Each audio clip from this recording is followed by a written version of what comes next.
Anupama serial से related update लेकर आ चुके हैं हम आपके बीच में। क्या अनुपमा सीरियल में ईशानी की मौत होने वाली है या फिर होगा कुछ और जो मेकर्स आपको आगे आने वाले एपिसोड में दिखाने वाले हैं। हम बात करेंगे इन सारी चीज़ों पे इस वीडियो में। साथ ही साथ जानेंगे कि क्या अनुपमा की जो गाड़ी है जो मुंबई के लिए निकल चुकी है क्या वो वापस लौटेगी, क्योंकि ये सब कुछ जो है बीच में थोड़ा ट्विस्ट लाने की कोशिश की मेकर्स ने, जिससे आपको लगे कि अनुपमा जो है अहमदाबाद नहीं मुंबई जाने वाली है। हालांकि बाद में आपको दिखेगा कि अनुपमा वापस फिर अहमदाबाद आएगी विथ सारे लोगों के साथ आएगी। तो इस पे बात करेंगे इस वीडियो में। साथ ही साथ हम जानेंगे कि ईशानी को ब्लैकमेल करने वाला आखिरकार वो इंसान है क्या। हमने देखा रिसेंट एपिसोड में कि अनुपमा ने काफ़ी अच्छी बात बोली कि कब तक माँ बाप अगर हो तो माँ बाप का जो कर्म है वो जो धर्म है वो निभाने का ट्राई करो। मैं कब तक आप लोगों को बचाती रहूँगी, मैं अब नहीं बचाऊंगी। वहीं पे कट्टू जब ढाबे पे बैठी हुई थी अनुपमा, तो वहाँ पे फिर से उसने वही माँ और बेटी वाला जो सीन है उस पर वो बोलती हुई नजर आई। तो पहले वाला जो उसने स्टेटमेंट दिया था उसको कॉन्ट्रडिक्ट करती हुई नजर आई अनुपमा वहाँ पे। तो वहीं पे दूसरी तरफ हमने कोठारी परिवार में देखा कि पराग कोठारी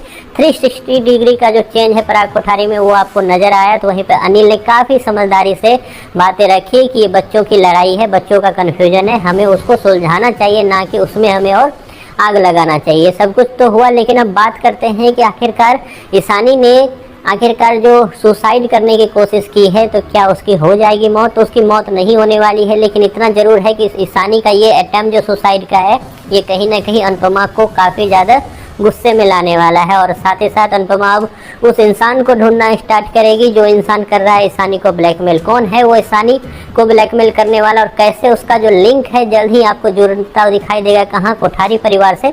इस पे आगे बात कर लेते हैं। हमने देखा इससे पहले कि ईशानी जब से दिल्ली से आई थी हमने भी आपको बताया था कि जल्द ही आपको ड्रग्स का जो रैकेट है वो आपको दिखाई देगा। फिर से ईशानी उस चुंगल में फंस चुकी है और ईशानी को जल्द ही कोई ब्लैकमेल कर रहा है। हमने आपको ये बहुत पहले बताया हुआ था, तो अब उसी चीज़ पे से पर्दा उठाते हुए मेकर्स आपको दिखा रहे हैं कि ईशानी को अब वो फाइनली ब्लैकमेल कर रहा है, वो वीडियो या फोटो के जरिए, जिसमें वो कह रहा है कि उसको वो वायरल कर देगा, जिसके बलबूते वो उससे पैसे मांग रहा है। और इसी चीज़ के लिए ईशानी ने राजा से पैसे मांगे थे, राजा ने नहीं दिया, या फिर राजा को डराने के लिए जो है वो फोटो क्रिएट की थी। लेकिन अब सब कुछ जो है उस चक्कर में 3 चीज़ें तो बिगड़ गई, वो 3 चीज़ों में 5वीं चीज़ें बिगड़ती हुई नजर आई पराग की तरफ से।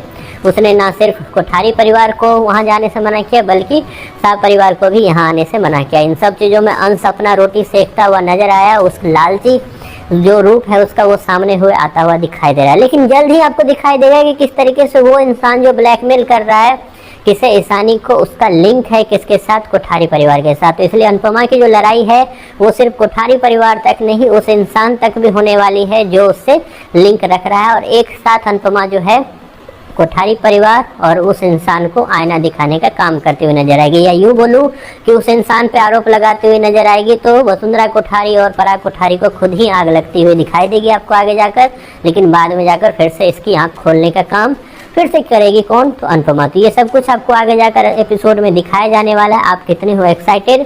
फिलहाल इतना जरूर है कि ईशानी कोई सुसाइड करके उसकी मौत नहीं होने वाली है, वो जिंदा रहने वाली है, क्योंकि आगे जाकर काफ़ी ज़्यादा उसका अहम रोल जो है वो होने वाला है। आप कितने हो एक्साइटेड आगे की कहानी के लिए? इसके बारे में आपकी जो भी राय है कमेंट बॉक्स में ज़रूर लिखें।